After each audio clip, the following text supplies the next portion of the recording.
और अब बात बीजेपी की जन आशीर्वाद यात्रा की। अगले साल यूपी समेत 5 राज्यों में होने वाले विधानसभा चुनाव के लिए बीजेपी ने अपनी तैयारियां अब और तेज कर दी हैं, अपनी रणनीति को धार देना शुरू कर दिया है। जन जन तक पहुंचने के लिए बीजेपी देश भर में अब जन आशीर्वाद यात्रा निकालने जा रही है। बीजेपी की जन आशीर्वाद यात्रा, आपको इसकी डिटेल्स बता देते हैं। 16 तारीख से यह यात्रा शुरू होने वाली है। मोदी मंत्रिमंडल में शामिल 39 नए मंत्री इस यात्रा पर निकलेंगे। 16 तारीख से राज्य मंत्री शुरू करेंगे इस आशीर्वाद यात्रा को। 16, 17, 18 अगस्त को यह राज्य मंत्री आशीर्वाद यात्रा में शामिल होंगे और 19 अगस्त से कैबिनेट मंत्री अपनी आशीर्वाद यात्रा शुरू करेंगे। 19, 20 और 21 ये 3 दिन कैबिनेट मंत्री आशीर्वाद यात्रा निकालेंगे। उसके आगे 3 लोकसभा 4 जिलों में 3 दिन तक यह यात्रा निकाली जाएगी। चौथे दिन अपने लोकसभा क्षेत्र में यह मंत्री अपनी यात्रा लेकर जाएंगे। 142 दिनों तक यह जन आशीर्वाद यात्रा चलेगी।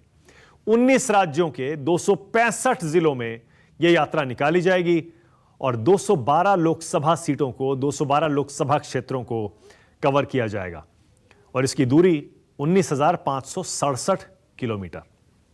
कई प्रदेशों में से यह यात्रा 5 से 7 दिन तक निकल सकती है।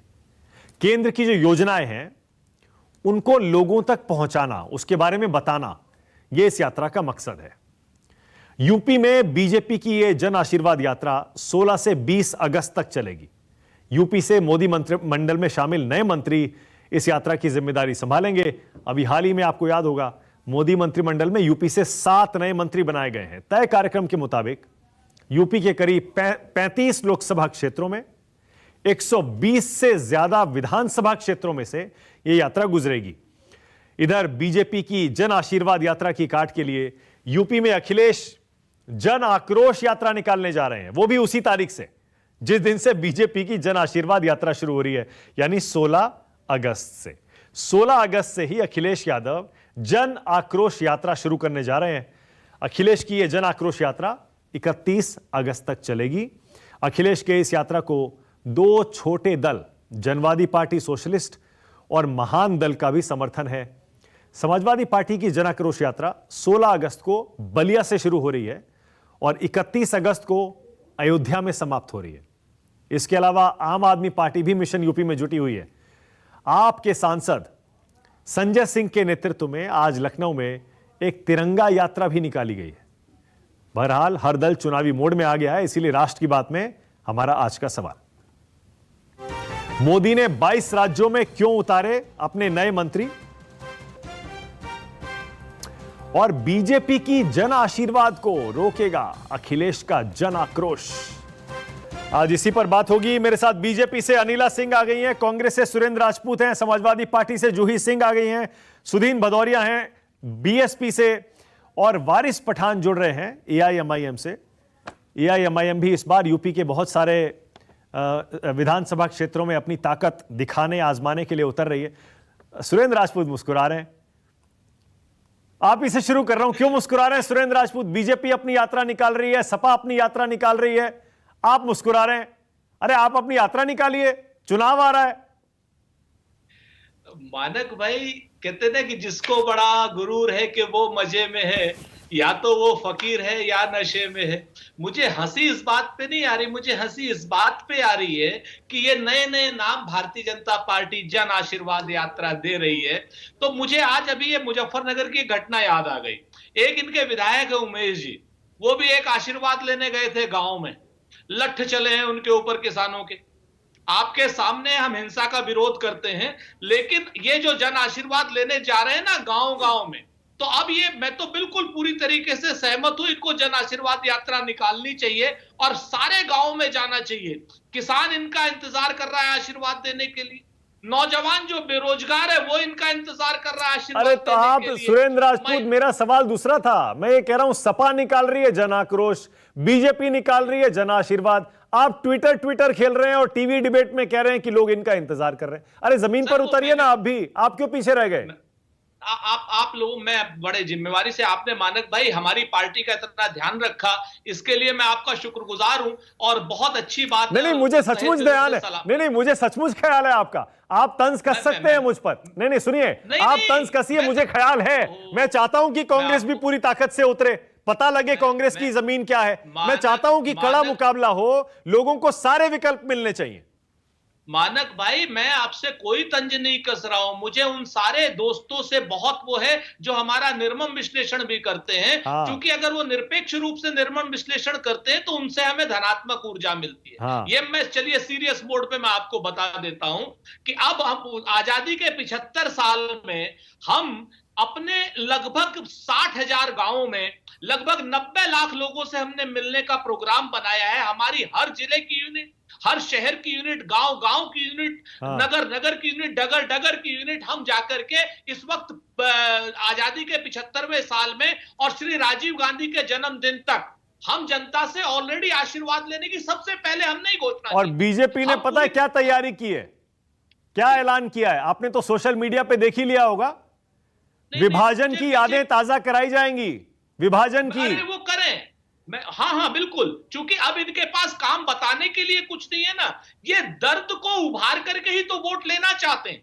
ये हमेशा सामने, असल बात ये उस भिखारी की तरीके से है जो अपने घाव को कभी ठीक नहीं होने देता, वरना घाव ठीक हो जाएगा तो भीख मिलनी बंद हो जाएगी। अभिनेता लोग हैं आज की डेट में, वो भिखारी जो अपना दर्द नहीं ठीक होने देता, घाव नहीं ठीक होने देता, ये विभाजन। अच्छा अनिला जी, यहीं से शुरू करते हैं। चलिए अनिला जी, यहीं से शुरू करते हैं। जन आशीर्वाद पे अभी आ रहा हूं। पहले यही बता दीजिए अनिला जी कि ये विभाजन की यादें क्यों ताजा करवा रहे हैं आप? क्यों विभाजन का वो दिवस मनाने और लोगों को उसके पुराने जख्मों को कुरेद कर उसे याद दिला रहे हैं?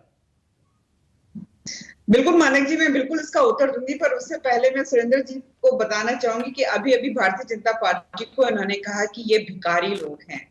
कोई बात नहीं, आपको लगता है कि अगर हम भीख मांगते हैं, लोगों के पास जाते हैं कि भाई हमें अपना आशीर्वाद दे दो, हमें दे दो अपना आशीर्वाद, भीख में दे दो आशीर्वाद, तो हमें बिल्कुल किसी भी प्रकार की लज्जा नहीं है। आप हमें भिखारी कहिए। हम चोरी तो नहीं करते, डकैती तो नहीं करते, लोगों की जेब में से पैसा खींचकर अपने अकाउंट्स में तो नहीं डालते, हमारे अध्यक्ष जो है बाहर बेल में तो नहीं घूमते।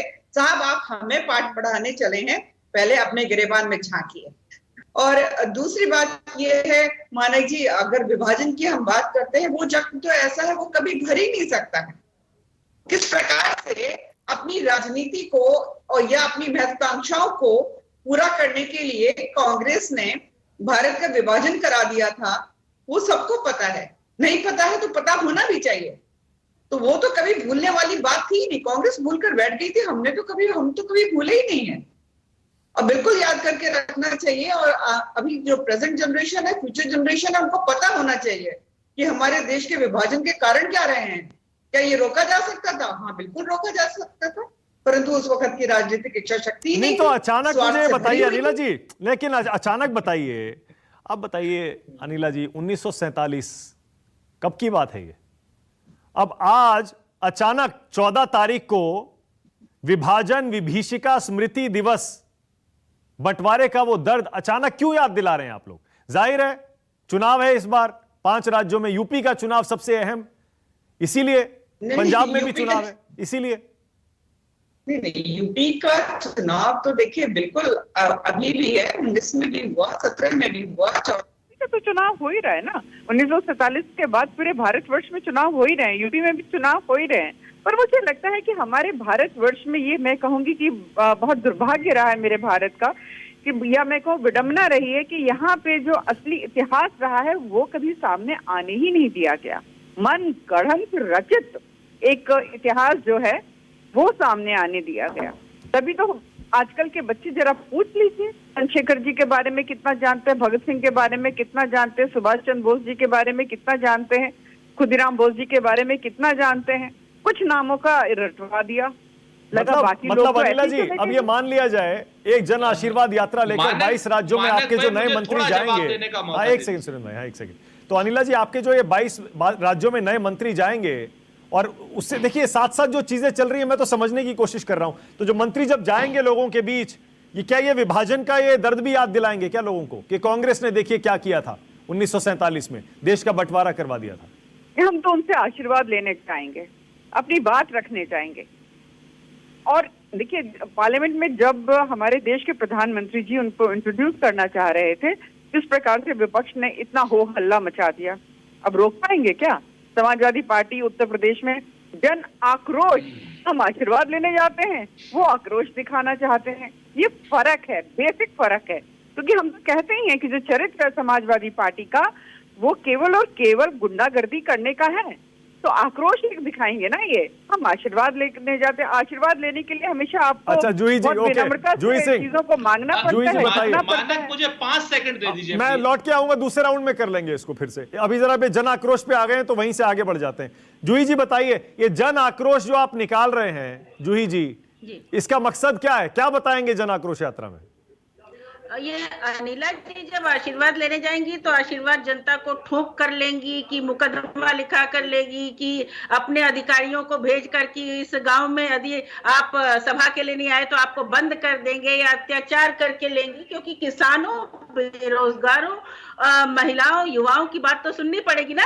69,000 जो शिक्षकों पे आप लाठी डंडे बरसा रहे हैं, जो भूख हड़ताल कर रहे हैं अपने अधिकार के लिए, उनके पास भी आशीर्वाद लेने जाएंगे। शायद आपके एक मंत्री जो हैं वो सुबह एरोप्लेन से आ रहे हैं और वहां से थोड़ा सा अपने कॉन्स्टिट्यूएंसी में यात्रा कर रहे हैं। तो देखिए, इस तरह का इवेंट मैनेजमेंट ये कर सकते हैं। जनाक्रोश होता है अन्याय के खिलाफ, जनाक्रोश होता है जब आप जनता पर अत्याचार करते हैं। हम जनता के बीच में जा रहे हैं, ये आशीर्वाद लें, आशीर्वाद मिलेगा तो हमको बताएंगे, लेकिन झूठा वीडियो मत पोस्ट करिएगा अनिला जी। जैसे कि आपके मुख्यमंत्री ने एक बार पोस्ट कर दिया था कि नियुक्ति निकली नहीं और व्यक्ति नेपाल भाग गया, फिर आप किसानों के बाल खींचने लगे कार्टून पोस्ट करके। तो इस तरह के वीडियो आपका चरित्र ही नहीं, आपकी मानसिकता और सत्ता में रहने की आपकी जो पिपासा है वो दिखाते हैं। तो ऐसे व्यक्तित्व के साथ आप ही रह सकते हैं और आप ही सत्ता शासन कर सकते हैं। बाकी कितने आपने रोजगार दिए, नौकरियां दी, रोजगार आयोग का क्या हुआ? कोरोना काल में जब गांव में जाएंगे तो केवल मंच पे मत बैठिएगा, आपके जो नए नए नवनियुक्त मंत्री हैं जरा कहिएगा हर घर में भी हो लेंगे, जहां घर घर मौत हुई है, जहां घर घर लोग दौड़ते रहे हैं ऑक्सीजन के लिए, बेड के लिए, अस्पताल नहीं है। आदर्श गांव भी हो लीजिएगा और स्मार्ट सिटी में भी जरा घूम लीजिएगा, जहां पर क्योटो बन गया है बनारस, और लखनऊ में हम लोग चल नहीं पा रहे हैं। साथ ही ये भी बता दीजिएगा कि जो आपके अभी योगी आदित्यनाथ के आदेश के अनुसार आपके विधायकों ने एक स्वास्थ्य, सामुदायिक स्वास्थ्य केंद्र शायद गोद लिया था, तो उसमें कितनी सुविधाएं आपने बढ़ाई हैं। आप कहते हैं तीसरी वेव आएगी, तो वो भी बता दीजिए। बोलिए अनिला जी, उसके बाद जा रहा हूं भदौरिया साहब के पास और वारिस पठान के पास। बोलिए अनिला जी, इतने सारे मुद्दे गिना रही है जूही जी, तो जब आशीर्वाद लेने जाएंगे इन सारे सवालों के जवाब भी देंगे क्या? बिल्कुल, एक सवाल का जवाब देंगे ना, और देना भी पड़ता है और जरूरी भी है। हम रोजगार के विषय में भी बताएंगे, हम जीवन स्तर में किस प्रकार से बदलाव आया है। समाजवादी पार्टी से अब तक कैसे अर्थव्यवस्था हमारी दुगनी हो गई है, 3 महीने में किस प्रकार से हमने महंगाई पर कंट्रोल किया है। हम किसानों के विषय में भी बताएंगे, हम गन्ने के विषय में भी बोलेंगे, हम सिंचाई व्यवस्था के बारे में भी बोलेंगे, हम गौवन संरक्षण के बारे में भी बोलेंगे, हम महिला सुरक्षा के विषय में भी बोलेंगे, हम इंफ्रास्ट्रक्चर के बारे में भी बोलेंगे, हम ट्रांसपोर्ट कनेक्टिविटी के बारे में भी बोलेंगे, हम शिक्षा के बारे में भी बताएंगे और स्वास्थ्य और चिकित्सा के बारे में भी बताएंगे। किस प्रकार से दो एम्स और 30 मेडिकल कॉलेज देने का हमने काम किया है। कोविड के बारे में भी बताएंगे, हम निवेश के बारे में भी बताएंगे और बिजली के बारे में भी बताएंगे और हम भाषा के विषय में भी बताएंगे, कानून व्यवस्था के बारे में भी बताएंगे और अपराधियों को पालने वाली जो पार्टी रही है उन अपराधियों को उत्तर प्रदेश छोड़ना कैसे पड़ गया, या दूसरे प्रदेशों से खींचकर उत्तर प्रदेश की जेल में डाला कैसे, वो भी हम बताएंगे। हम एक बताएंगे। बिल्कुल निश्चित रहिए, बिल्कुल निश्चित रहिए। आपका आक्रोश जो है ना वो छोटा मोटा इतना शांत हो जाएगा जब उत्तर प्रदेश की जनता अपने आशीर्वाद देगी। आपके आक्रोश का जो छोटा है ना वो शांत हो जाएगा, शांत हो जाएगा। के बारे में बताएंगे, हमारे पास आंकड़े और सत्य आंकड़े, सच्चे आंकड़े हैं हमारे पास। सुदीन भदौरिया जी ओके भदौरिया जी, ये जन आशीर्वाद, जन आक्रोश, आपकी कोई यात्रा क्यों नहीं शुरू हुई अभी तक? चुनाव तो शुरू हो गया लग रहा है। हमारे तो आप तमाम सम्मेलनों में आपने बताया कि ये प्रबुद्ध वर्ग का सम्मेलन चल रहा है। हाँ। वहाँ पे आप ही तमाम तरह के प्रश्न भी कर रहे हैं। आप हमारे रैलियों को दिखाएं या नहीं दिखाएं, जनता देख रही हो। नहीं हम दिखाते हैं। ना ये ठीक नहीं है भदौरिया जी, हम सबकी रैली दिखाते हैं, सबके कार्यक्रम दिखाते हैं। आप दिखाते होंगे, मैं कहाँ मना कर रहा हूँ। मैंने ये नहीं कहा कि आप नहीं दिखाते, मैंने कहा दिखाएं अथवा ना दिखाएं। आपकी इच्छा पर जनता के हृदय में हम बसे हुए हैं। और मैं आपको बताऊं, हमें रोज रोज इस तरह की ना यात्राएं करने की जरूरत है। हम यूथ जो है हर बूथ पे हमारा तैयार हो रहा है, यूथ हर बूथ पे तैयार है और बसपा के लिए तैयार है। और इसलिए ये तैयार है क्योंकि कानपुर में जिस तरह से कल रिक्शे वाली की पिटाई इन किस विचार के लोगों ने की, ये भी पूरे प्रदेश ने भी देखा और देश ने भी देखा। उसकी बच्ची रोती रही, छोटी सी बच्ची रोती रही और रिक्शे वाले के उसके मार मार के हाथ पैर इन लोगों ने ढीले कर दिए। दूसरा ये भी आपने देखा जिस प्रकार से हाथरस कांड हुआ, उसके लिए कोई आक्रोश तो अब दलित समाज हो, शोषित समाज हो, वंचित हो, महिलाएं हो, इन सबके मन में इतना गुस्सा फूटा हुआ है कि वो आपको 2022 का जब चुनाव होगा दिखाई देगा। पर मैं ये भी साथ साथ कहना चाहूंगा कि ये जो चुनाव है बहुत ही ऐतिहासिक चुनाव होगा इस लोकतंत्र का, जब इस देश में फिर से 5वीं बार बहन मायावती जी मुख्यमंत्री बनेंगी। इसलिए बनेंगी क्योंकि उन्होंने उन ताकतों की नुमाइंदगी की है। 4 बार उनको टेस्ट किया गया है, लोगों ने टेस्ट किया है कानून व्यवस्था में, लोगों ने टेस्ट किया है विकास में, लोगों ने उनको टेस्ट किया हर मौके पर। जब जरूरत थी वो उनकी पार्टी और सरकार खड़ी थी। मैं इस समय भारतीय जनता पार्टी जिम्मेदारी के पद पर बैठी है, पर अपना गैर जिम्मेदारी का परिचय दिया किसानों के लिए, बेरोजगारों के लिए, नौजवानों के लिए, और हर क्षेत्र में ये असफल रही है। तो इसलिए कितना भी आशीर्वाद मांगे, जनता इनको आशीर्वाद देगी बिना वोट देखते हुए और कह देगी कि भाई अब आपका काम पूरा हुआ, आप भी जाइए, और आने वाले दिनों में 2024 में बाहर वालों का रास्ता भी दिखा देगी इन लोगों को। लेकिन भदौरिया जी, मुकाबला तो बीजेपी और एसपी, योगी अखिलेश ये लग रहा है। और अभी जूही जी बैठी हैं, वो कह रही हैं कि हमने तो जन आक्रोश यात्रा शुरू कर दी है और हम सरकार बनाने जा रहे हैं। भाई हम देखिए, ऐसा है, ये यात्राएं, रैलियां, रैला, हल्ला बोल हमेशा चलता रहा। बहुजन समाज पार्टी कभी भी इन हल्ला बोलों में और रैलियों में नहीं दिखी। पर जब वोट की गिनती हुई तब लोग आश्चर्यचकित रह गए, अरे ये कहां से इतनी 200 से ऊपर सीटें जीत गए। तो अभी तो दावे हो रहे हैं, लोगों के बहुत बहुत दावे हो रहे हैं, पर जब वोट की गिनती होगी तब ये सारे दावों का जो पोल है ये खुलेगा। और बाकी मीडिया का भी पोल खुलेगा कि क्या दिखा रहे तो निकला क्या। ऑलराइट, वारिस पठान, मैं चाह रहा हूं यहीं से शुरू करिएगा। आज प्रधानमंत्री ने बाकायदा पार्टीशन की, विभाजन की याद दिलाई और 14 अगस्त को यानी आज के दिन को विभाजन विभीषिका स्मृति दिवस के तौर पर मनाने की बात कर रहे हैं। देश भर में कह रहे हैं जाएंगे और इस 14 अगस्त को कैसे देश को बांटा गया था, क्या क्या अत्याचार हुए थे, वो सब की याद दिलाई जाएगी। कह रहे हैं उस दिन को भुलाया नहीं जा सकता। वारिस पठान, क्या यह मुद्दा बन सकता है क्या आज के हिंदुस्तान में, विभाजन?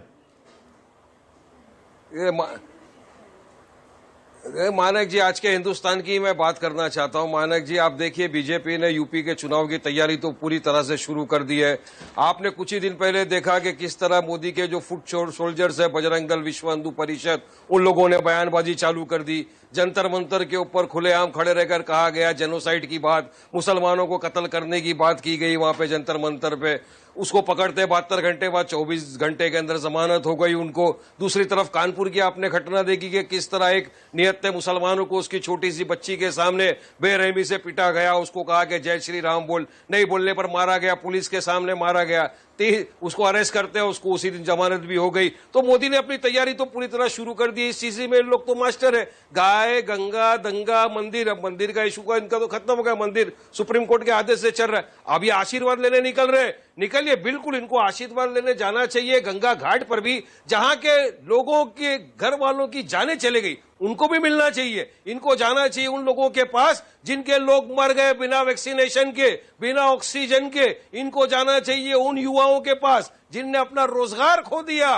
करोड़ों रोजगार जो युवा था आज बेरोजगार होके घूम गए। इनको जाना चाहिए, उनके पास बात रखनी चाहिए, तब पता चलेगा इनको आशीर्वाद मिलता है या इनको जनता जूते मारती है। जो भी सबके सामने आ जाएगा मानक जी। हम तो जा रहे यूपी में, हम लोगों के मुद्दे सामने रखेंगे, सबके लोग उसका जवाब देंगे। जनता जनार्दन है, हमारे को हिस्सेदारी की लड़ाई है हमारी यूपी में। हमको भी हमारा पॉलिटिकल एम्पावरमेंट चाहिए, हमको भी हमारी बराबरी की हिस्सेदारी चाहिए पॉलिटिक्स में। क्योंकि मानक जी इतने बरसों से आपने देखा ये सो कॉल्ड जो सेक्युलर पार्टियां आपके चैनलों पे भी कुछ बैठे हैं, इन लोगों ने क्या क्या मुसलमानों के साथ चल आप बताइए। 70 साल से इनको 90% मुसलमानों के वोट चाहिए, मगर मुसलमानों को आगे नहीं बढ़ने दिया। आज बताइए कहां है हमारे पास कोई डिप्टी चीफ मिनिस्टर बनाया कभी इन लोगों ने? क्यों नहीं बनाए? जब 60%, 8%, 6% वालों के बन सकते हैं डिप्टी चीफ मिनिस्टर, तो 20% यूपी की आबादी है मुसलमानों की, तो उसमें क्यों नहीं बनाया? ओके, बहुत बढ़िया, बहुत बढ़िया। नहीं करना है। ओके, इनका तो एक ही, तुम वोट हमको दो, हम ईद तुम्हारे साथ बनाएंगे, हमको लास्ट में खजूर खिला देंगे, उससे ज्यादा कुछ नहीं करने वाले ये लोग मानक जी।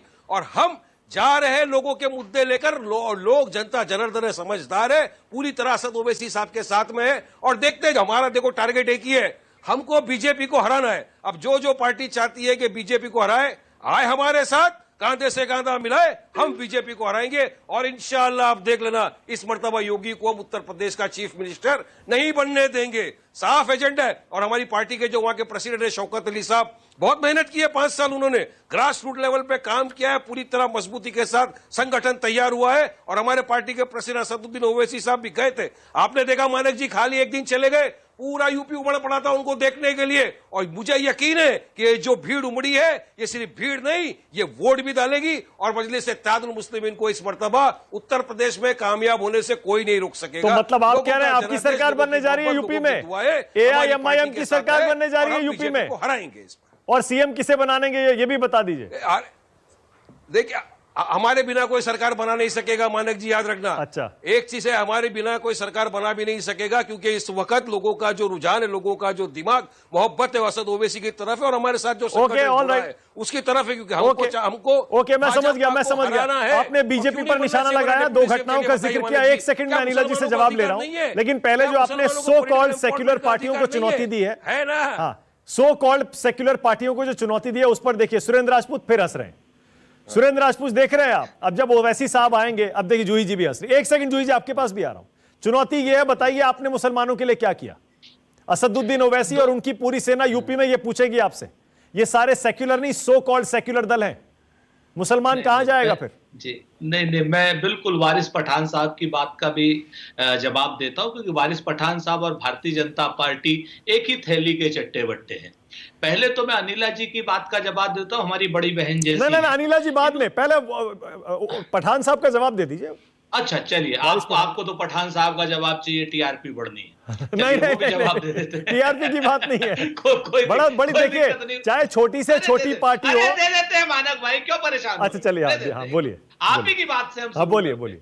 देखिए, सच बात यह है कि आपके ही चैनल पर देखिए, एक सबसे बाईं तरफ अनिला जी बैठी हैं मेरे हिसाब से, और सबसे दाहिनी तरफ अनिला जी बैठी है, और सबसे बाईं तरफ वारिस पठान साहब बैठे। एक हिंदू की बात कर रहा है, एक मुसलमान की बात कर रहा है, एक विभाजन की विभीषिका की बात कर रहा है, और एक डिप्टी चीफ मिनिस्टर की बात कर रहा है। और दोनों के दोनों, एक हिंदुओं के ठेकेदार, एक मुसलमानों के, और बीच में जितने लोग बैठे हैं सब ढपली बजा में। इनका कहने का मतलब सिर्फ इतना सा है। आप एक चीज को देखिए कि ये कहते हैं कि साहब पिछले 70 साल दोनों 70 साल की बात करते हैं। मुसलमान है क्या?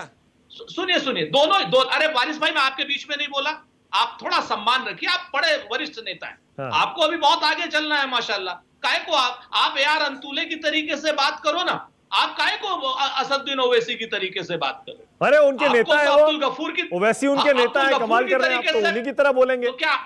अरे अंतुले AR अंतुले नेता नहीं थे, नहीं AR अंतुले नेता नहीं थे, ये अब्दुल गफूर नेता नहीं थे। आप मोदी की देश के मुसलमानों का, ये देश के मुसलमान मुख्यमंत्रियों का अपमान कर रहे हैं। सिक्के के 2 पहलू है साहब, राहुल गांधी की तरह बात करिए ना। वारिस भाई, मैं आपके बीच में नहीं बोला ना, आप थोड़ा सा ख्याल रखो। नहीं, यूपी में बनाया आपने डिप्टी सीएम, मुसलमान को कभी बताइए कभी बनाया आपने? अरे एक आजम खान को भी समाजवादी पार्टी ने विचार में छोड़ दिया, अब दूसरा आजम खान को बनने नहीं देंगे समाजवादी पार्टी वाले। ये देखो, ये आजम खां के खैर ख्वाह निकल आए, अभी थोड़ी देर में अभी आप ये बिल्कुल योगी आदित्यनाथ के खैर खुआ निकल आएंगे। 15 मिनट इनसे वो रखो। मेरा ये कहना अच्छा, है 15 मिनट का देखिए सुरेंद्र राजपूत ने 15 मिनट का तंज कस दिया। 15 मिनट वाला। हाँ, 15 मिनट में ये निकल आएंगे योगी आदित्यनाथ के खैर। ये इनकी यही आदत है मानक जी, भाजपा और कांग्रेस एक ही तरह की बात करके आप देख लो, आप देख लो, दोनों भी एक ही सिक्के के पहलू हैं। देखो, बात नहीं करने देते। हाँ बोलिए अरे भाई 2 मिनट रुक जाओ वारिस भाई, आप तो एमएलए रहे हो।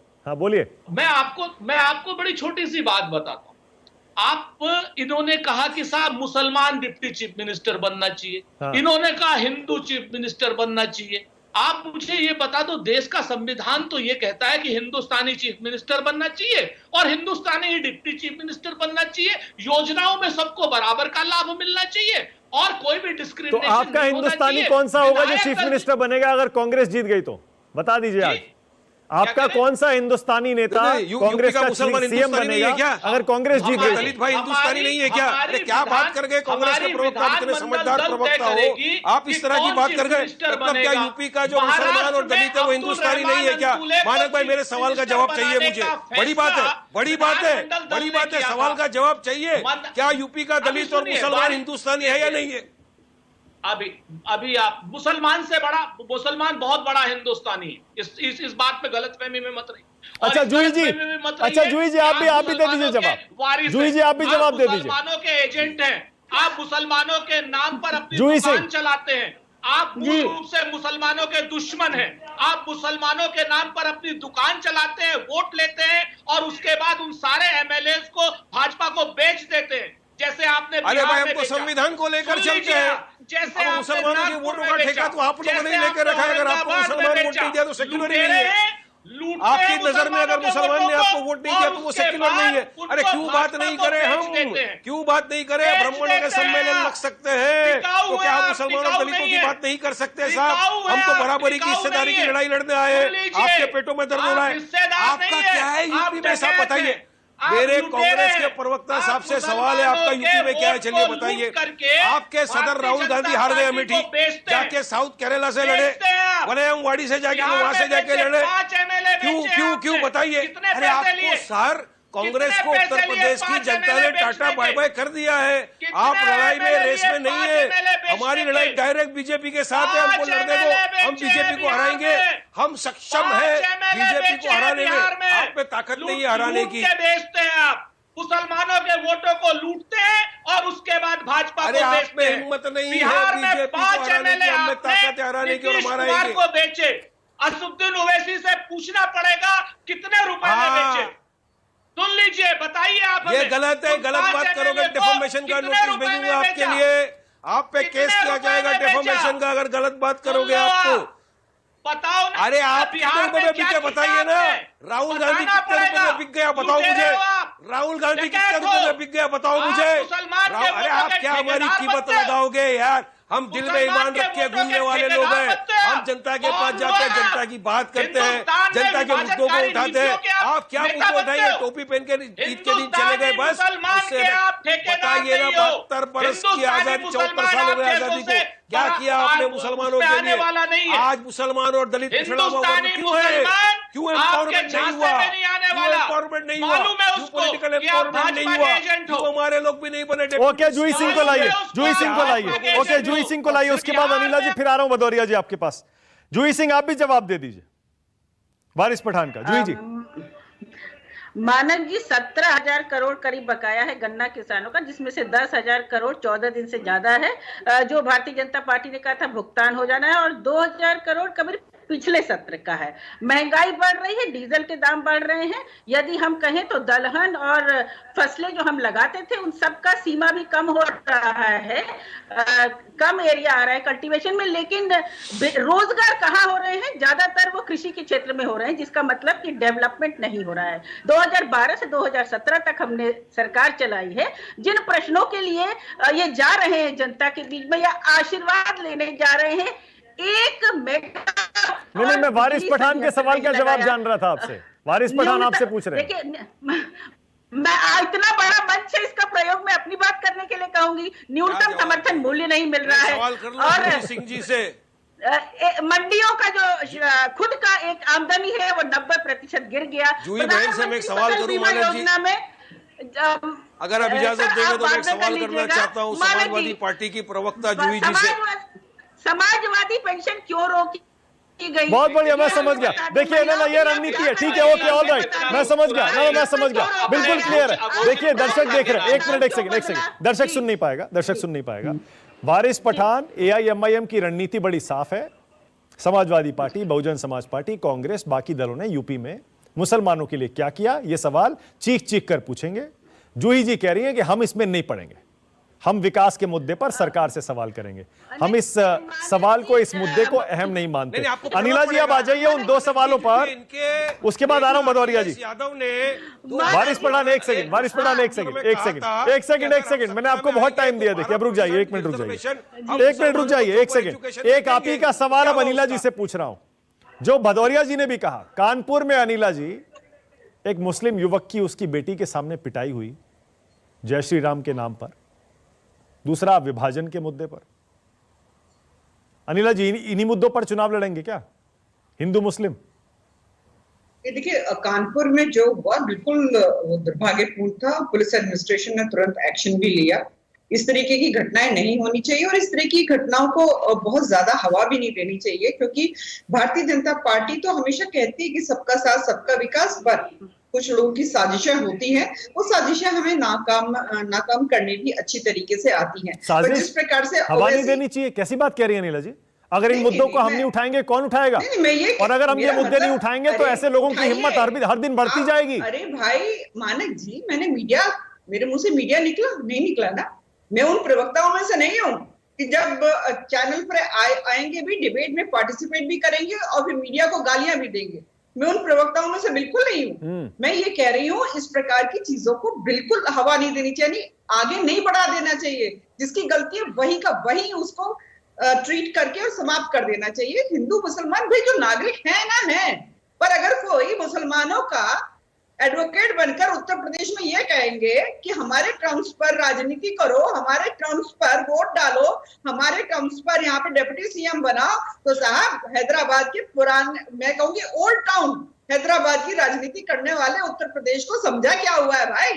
ये यूपी है साहब, यहाँ नाटक ड्रामा नौटंकी नहीं चलने वाली है। जाके जितनी तकलीफ करनी है ना, जाकर करें वहां पे हैदराबाद में। पूरे देश की जनता को बता दिया उत्तर प्रदेश में क्या हो रहा है। ऑक्सीजन के बिना लोगों की जाने जा रही है, पेट्रोल डीजल के भाव आसमान छू रहे हैं, गंगा किनारे लाशें बह रही है, कुत्ते उन लाशों को नोच रहे हैं। ये तो उत्तर प्रदेश को समझ गया है पूरा देश। योगी के राज्य में क्या हो रहा है पूरा देश देख रहा है। कितना क्राइम बढ़ गया है, बेगुनाह बेकसूर मुसलमानों को जय श्री राम के नाम पर मारा जाता है, बच्चियों के सामने मारा जाता है। ये मर्दानगी नहीं है, अरे आप कंडेम करिए और ऐसे लोगों को सलाह पीछे डालिए। जब सुप्रीम कोर्ट बोलता है कि मॉबलिंग की कानून बनाओ, क्यों नहीं बनाते मोदी? क्योंकि उनको पता है उन्हीं के लोग हैं। इनको शय भी मानक जी मोदी की तरफ से ही मिलता है। इनको शय देने वाले भी मोदी है, जब भी तो इनकी हिम्मत बढ़ रही है ना। आज इतनी हिम्मत बढ़ गई कि बढ़ते जा रही है। ये लगाम घोड़े हो गई है, क्रिमिनल है ये। याद रखना अनिला जी, ये देश की डेमोक्रेसी के लिए सही नहीं है। अरे मेरे 20%, अरे मुझे वोट दे दो, इसलिए यूपी की जनता वोट करेगी। समझा क्या हुआ है? पूरा पार्लियामेंट जब बात करते हैं आपके 350 MP में ताकत की जवाब देने की, यूपी की तरफ आपके 350 MP में ताकत की जवाब देने की। जब अकेला और सदुद्दीन ओवैसी खड़े होकर सबको जवाब देता है, आप लोग के पास जवाब नहीं है, तर्क है नहीं। आप बस सिर्फ गाय गंगा की राजनीति में मानते हो। हम विकास की राजनीति में मानते हैं, हम देश को आगे बढ़ाने की राजनीति में मानते हैं, हम संविधान को पालन करने की राजनीति में मानते हैं। आपकी तरह डेमोक्रेसी का रोज कत्ल नहीं करते। आप लोग रोज सुबह से शाम तक संविधान का कत्ल करते हो, डेमोक्रेसी का कत्ल करते हो। एक सेकंड, दर्शक समझ नहीं पाएगा। एक मिनट, एक साथ मत बोलिए, एक एक करके। अनिला जी आपने वो सवाल का जवाब नहीं दिया, भदौरिया जी भी वही कह रहे थे। चलिए, आपने कानपुर वाली घटना पर बोला, आपने कहा कि हमने एक्शन लिया और उस घटना को वहीं रोक दिया ताकि ये दोबारा किसी की हिम्मत ऐसी ना हो। इसी तरह की घटना दिल्ली में हुई, वहां भी भड़काऊ नारे लगाए गए। फिर आप विभाजन की बात कर रहे हैं। भदौरिया जी यही तो कह रहे हैं कि आप चाहते हैं हिंदू मुसलमान हो उत्तर प्रदेश में। अनिला जी, अरे हिंदू मुसलमान क्या हो? अगर आप मुसलमान है तो विक्टिम कार्ड प्ले करेंगे? हाँ, यहाँ पे 20% की आबादी वाले इलेक्शन कार्ड प्ले करेंगे। भारत का देख ले तो चलो 15-16% है ये कौन सा तरीका होगा? माइनॉरिटीज माइनॉरिटीज माइनॉरिटीज, क्या मतलब है? ये मनमोहन सिंह साहब थे, ये कांग्रेस पार्टी थी। अरे हिस्सेदारी की लड़ाई है, हिस्सेदारी की लड़ाई है, हिस्सेदारी मांगना गुनाह है क्या? हाँ, अच्छा भदौरिया जी, एक सेकंड भदौरिया जी, एक सेकंड, बहुत बढ़िया। अनिला जी ने क्या, एक सेकंड भदौरिया जी, सुदीन भदौरिया, 1 मिनट। भदौरिया जी, अनिला जी कह रही है छोटी मोटी घटना है, सब जगह कहीं भी हो सकती है, इसको इतना बड़ा क्यों बना रहे हैं आप? चुनाव की वजह से आप इसको हवा दे रहे हैं, जानबूझकर इसमें आग में घी डाल रहे हैं। भाई इस प्रकार से अगर किसी की पिटाई की जाए और उसको कहा जाए, जब हमारे पास एक संविधान है, लोकतंत्र है, सबको सम्मानजनक जीने का अधिकार है, और ये संविधान ने दिया है जिसको परम पूज्य बाबा साहब ने बनाया कि आर्टिकल 19 के तहत कोई भी व्यक्ति हो, सब इंसान बराबर हैं, और नारा तो देते हैं सबका साथ सबका विकास, और होता क्या है कि खास पहचान कर ली जाती है कौन लोग हमारे साथ हैं, कौन हम लोग हमारे साथ नहीं हैं। मैं ये भी पूछना चाहूंगा, जो लोग विभाजन की याद दिला रहे हैं, तो वो लोग ये भी समझें कि जब भगत सिंह को फांसी दी गई और चंद्रशेखर आजाद को फांसी दी गई इसी देश की आजादी के लिए, तो इनके पास उस समय संघ का जो संगठन था और उनके साथ हेडगेवार साहब थे और हिंदू महासभा थी, क्या उन्होंने विरोध किया? क्या उन लोगों ने कभी विरोध किया? उन लोगों का कोई एक अखबार, कोई एक पर्चा निकाल कर दिखा दे सन 1947 तक, जब इन्होंने भगत सिंह के नाम का फांसी का विरोध का पर्चा निकाला हो। देश आजाद हो गया, उसके बाद चाहे कोई बात करे।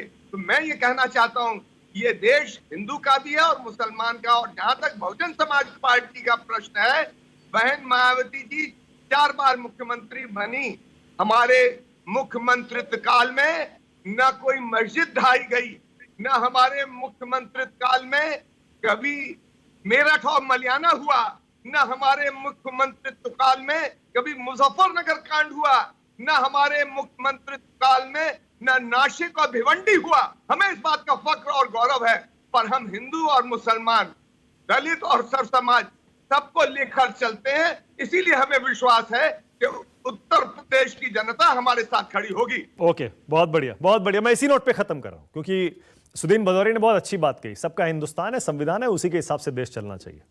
लेकिन हमारे पैनल में ही आप देख रहे हैं अलग अलग पार्टियों के प्रवक्ता हैं, वो जो नैरेटिव बनाने की कोशिश कर रहे हैं, उसी से आप अंदाजा लगा लीजिए इनकी चुनाव में रणनीति क्या होने वाली है, किन मुद्दों पर ये चुनाव, ये पार्टियां लड़ने वाली हैं। फैसला आपके हाथ में। बहुत शुक्रिया आज राष्ट्र की बात में आने के लिए।